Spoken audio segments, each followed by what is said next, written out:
आझाद मैदानाच्या मागणीसाठी मनोज जरांगे पाटील यांच्या वतीने अर्ज दाखल करण्यात आला आहे. परंतु ओबीसी नेत्यांनी त्याआधीच अर्ज दाखल केला. यावरून मराठा आरक्षणाचे अभ्यासक योगेश केदार यांनी जरांगेंना शिवरायांच्या गनिमी काव्याचा दाखला देत समजावले. आपण पाहूयात योगेश केदार नेमकं काय म्हणाले.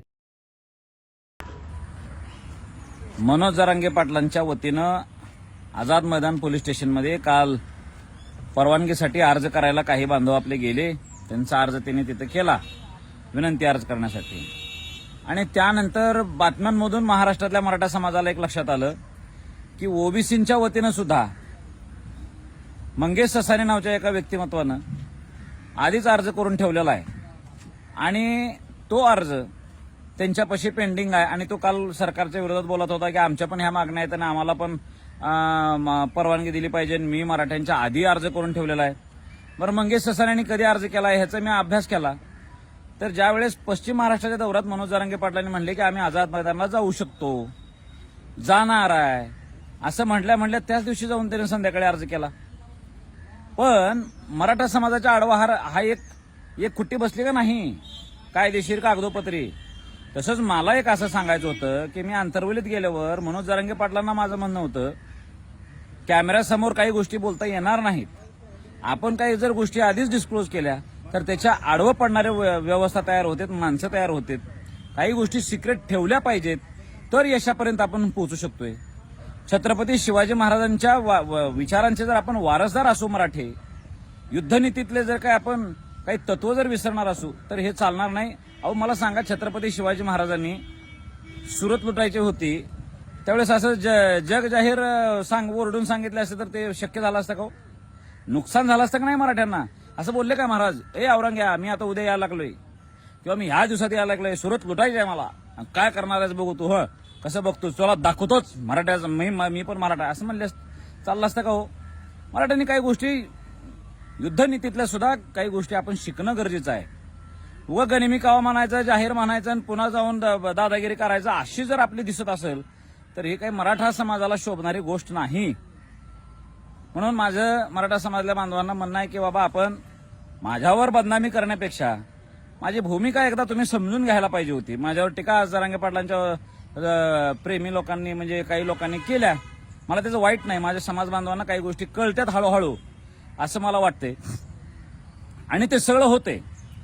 दुसरी गोष्ट अशी झाली की योगेश केदार म्हणतोय 50% आत ओबीसीत मराठा समाजाला घाला, मराठा शब्द ओबीसीच्या यादीत ऍड करा.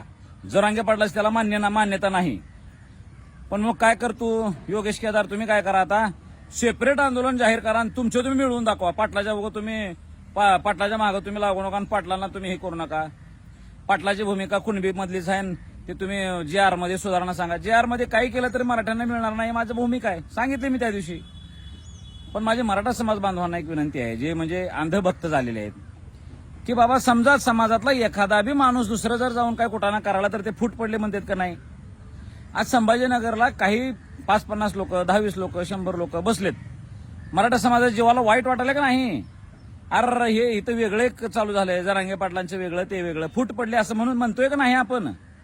मग योगेश केदार सोबत उगा 10-5 माणसं बी बाजूला जाऊन पडणं हे मराठा समाजाचं नुकसान आहे का फायदा आहे? अरे आता जे चाललंय त्याच्यातच घेऊन जावा म्हणतोय मी. मला फूट बीट पाडण्यात किंवा मी अतिशहाणा म्हणण्यात काय मला इंटरेस्ट नाही. मनोज जरांगे पाटलांनीच नेतृत्व करावं, मनोज जरांगे पाटलांनीच पुढे व्हावं, पण त्यांनी जी कायदेशीर भूमिका आहे घेऊन ते चालावं. त्यांना ज्या वेळेस ह्या संदर्भानं कोणी प्रश्न करल, कायदेतज्ञ प्रश्न करल किंवा विरोध करल त्यावेळेस योगेश केदार आहे ना सांगायला, उत्तर द्यायला आहे. माझ्यापेक्षाही विद्वान माणसं आहेत मराठा समाजात ह्या गोष्टी पटलेल्या माहिती असलेल्या. असं काय मीच असावं असं नाही.